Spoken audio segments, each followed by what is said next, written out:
दोस्तों स्वागत है आपका क्वारियर फैक्ट्स के एक नए वीडियो में। और आज हम बात करने वाले हैं एक मॉन्स्टर के बारे में। ये वाला नहीं, ये वाला, the Caspian monster. So let's get started.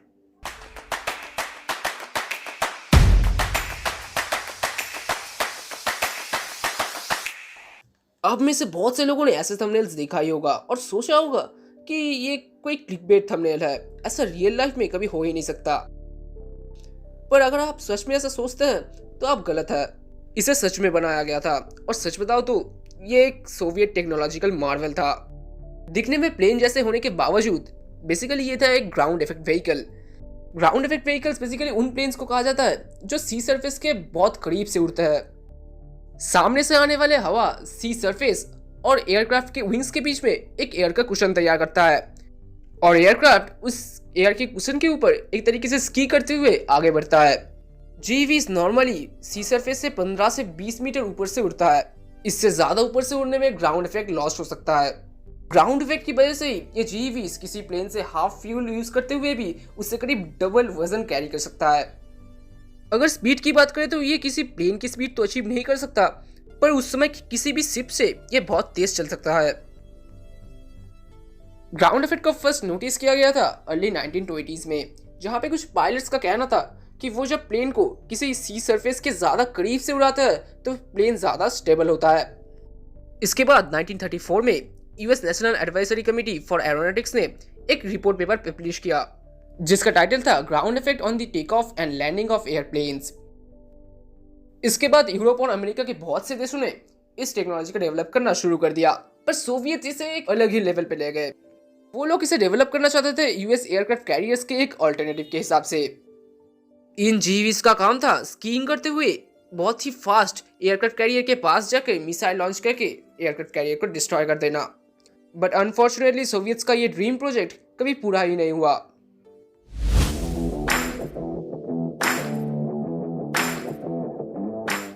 Soviet union में जीवीज का डेवलपमेंट शुरू हुआ सोवियत सेंट्रल हाइड्रोफाइल डिजाइन ब्यूरो में, और इसे लीड कर रहे थे फेमस सोवियत साइंटिस्ट और इंजीनियर रोस्तिस्लाव एलेक्शियेव। बहुत ही जल्दी ये प्रोजेक्ट सोवियत लीडर निकिता क्रूश्चेव के नजर में आया और उसके बाद से ज्यादा अटेंशन मिलने लगा इस प्रोजेक्ट को गवर्नमेंट की तरफ से। बहुत ही जल्दी स्टीमबोट नाम से इस प्रोग्राम को सीक्रेटली शुरू कर दिया गया और ये 1966 में जो इस प्रोजेक्ट से निकल के आया वो था द कैस्पियन मॉन्स्टर। ये उस समय का सबसे बड़ा एयरक्राफ्ट था। 92 मीटर्स बड़ा ये एयरक्राफ्ट बोइंग 747 से करीब 16 मीटर्स लंबा था। वहीं पे उसका विंग स्पैन 747 का करीब हाफ था, जो इसे एक बहुत ही वियर्ड लुक देता था। इसका मैक्सिमम टेक ऑफ वेट था 544 टन्स और ये अपने अंदर 50 ट्रूप्स को भी कैरी कर सकता था। टेस्ट के समय इसने 267 माइल्स पर आवर का मैक्सिमम क्रूजिंग स्पीड हासिल किया। यह किसी मॉडर्न कन्वेंशनल एयरक्राफ्ट से स्लोअर था, पर ऑब्वियसली आज तक बनाए जाने वाले किसी भी शिप से बहुत हद तक फास्ट था। इस एयरक्राफ्ट को पावर किया जाता था 8 डॉर्बीविन VD7 टर्बो इंजन के द्वारा, जिन्हें विंग्स के सामने की ओर माउंट किया जाता था और 2 इंजन्स को पीछे टेल सेक्शन में माउंट किया जाता था। फ्रंट इंजन्स के एग्जॉस्ट को कुछ ऐसी तरीके से डिजाइन किया गया था कि इंजन से आने वाले हवा विंग्स के नीचे में एक एक्स्ट्रा एयर कुशन तैयार करता था और एयरक्राफ्ट को सपोर्ट करता था। सो ये एक बेसिकली प्लेन और बोट का हाइब्रिड था जो कभी सक्सेसफुल पूरी तरीके से हो ही नहीं पाया।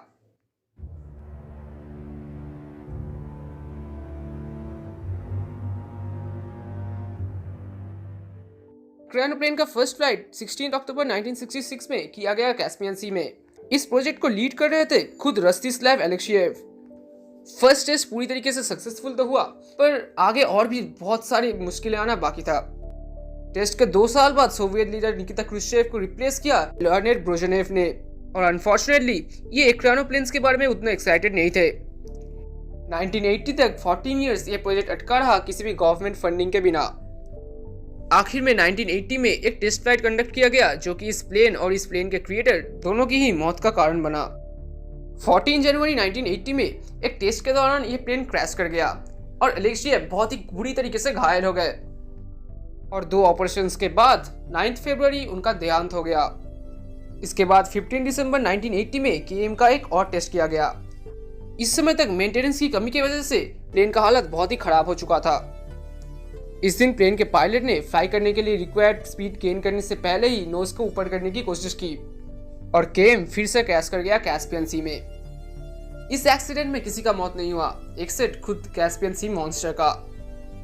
करीब 7 दिन तक ये प्लेन पानी के ऊपर फ्लोट करता रहा और आखिर में तब तक का बनाया हुआ सबसे बड़ा और एक लौता एक्रानोप्लेन पानी के नीचे डूब गया। दो इसके बाद भी एक्रानोप्लेन्स का कुछ प्रोटोटाइप्स बनाया गया था सोवियत के द्वारा, जैसे कि लून क्लास एक्रानोप्लेन्स, पर उनमें से कोई भी कैस्पियन मॉन्स्टर का बराबरी नहीं कर पाया। आखिर में ये सभी प्रोजेक्ट्स भी डूब गया 1991 में सोवियत यूनियन के कोलैप्स के साथ।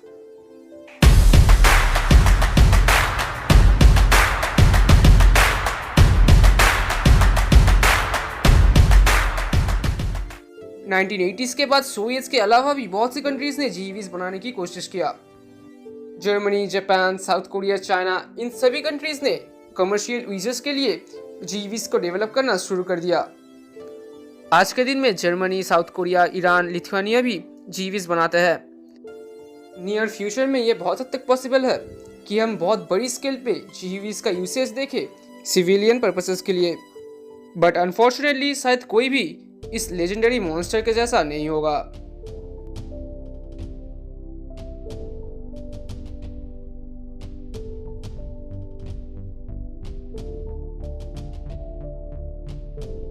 तो दोस्तों आज के इस वीडियो के लिए बस इतना ही। अगर आपको ये वीडियो अच्छा लगा तो आप इस वीडियो को लाइक कर सकते हैं। अगर आप इस चैनल पर नए हैं तो आप इस चैनल को सब्सक्राइब कर सकते हैं। तो इन्फिनिटी की तरफ से मैं रॉय आज आपसे अलविदा चाहता हूँ। Have a good day.